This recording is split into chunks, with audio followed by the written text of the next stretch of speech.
Nhảy cầu đấy. Đây này. Việt Nam của mình đẹp nhờ. Đây này, đông người như gì. Toàn đi chui đấy.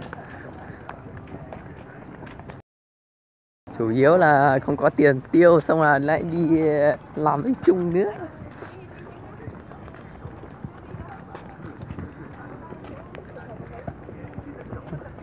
Nó đây là trâu bếp xã Việt Nam đây.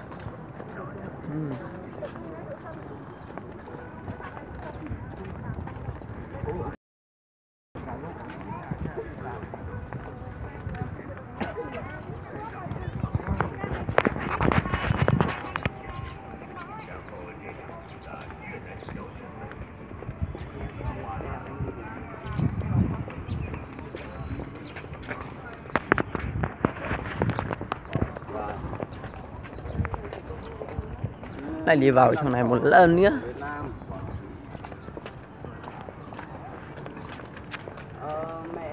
Khổ nha.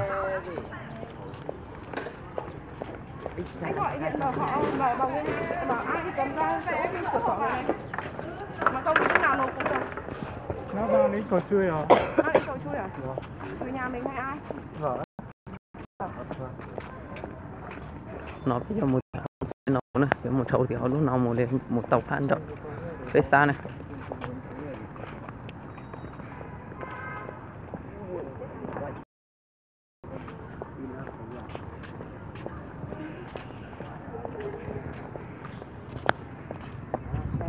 Này là tròn tới là cày nữa.